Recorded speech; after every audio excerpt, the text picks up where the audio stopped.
Well, it's Friday the 21st of August. With the new moon in Leo, there should be a strong current moving those freshly started projects along. This should continue until the next full moon with its twin fish energy. This is episode 2033 of 301 Permanently Moved or Online, a personal podcast 301 seconds in length, written, recorded and edited by me at the JMO. I've been thinking a lot this week about the interwoven nature of myths and truth and place, and how important the flow model of reality espoused by Gordon White is for having a larger understanding of the world, about how folktales are localized in landscape, how the land wraps itself around a story like a blanket, so tightly that both the story and the place become part of the fabric.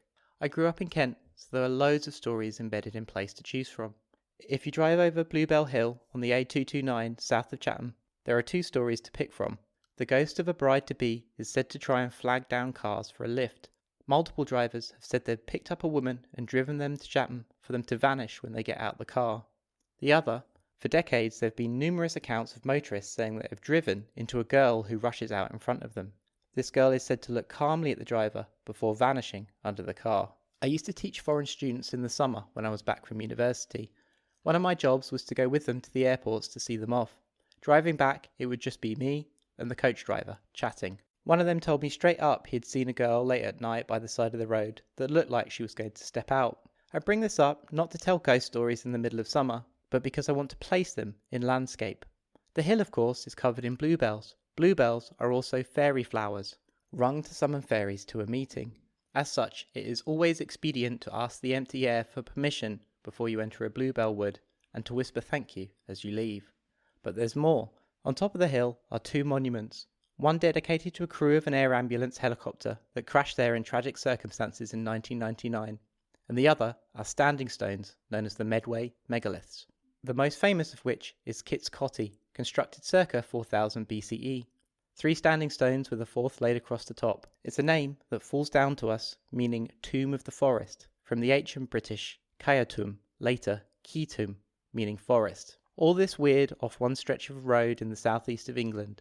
Given the flow model and the landscape, I've always felt that it's pretty clear that Bluebell Hill is a place that likes to remind the living that it exists.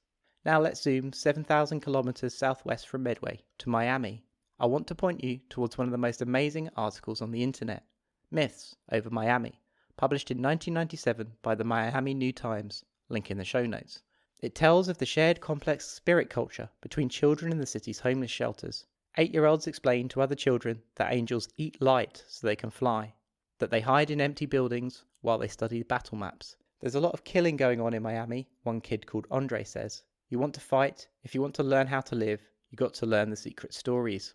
On Christmas night in 1996, God fled heaven to escape a demon attack. His palace of blue marble smashed to dust, leaving his stunned angels to defend his earthly estate against assaults from hell.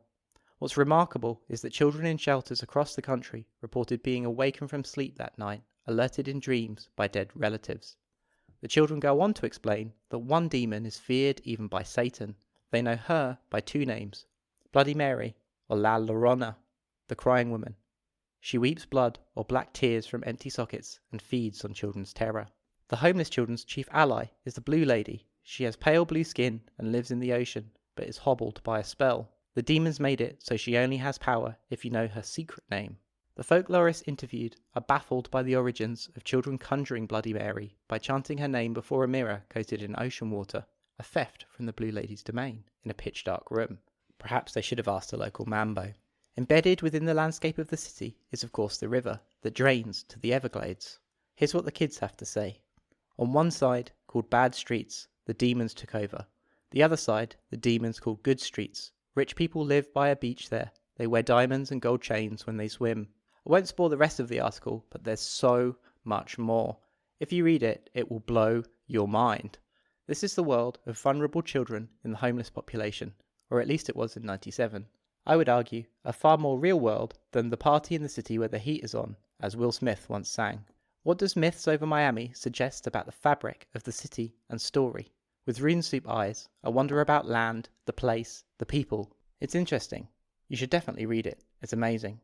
Anyways, if you regularly enjoy my writing or podcasts, please consider supporting my work at thejmo.net/support.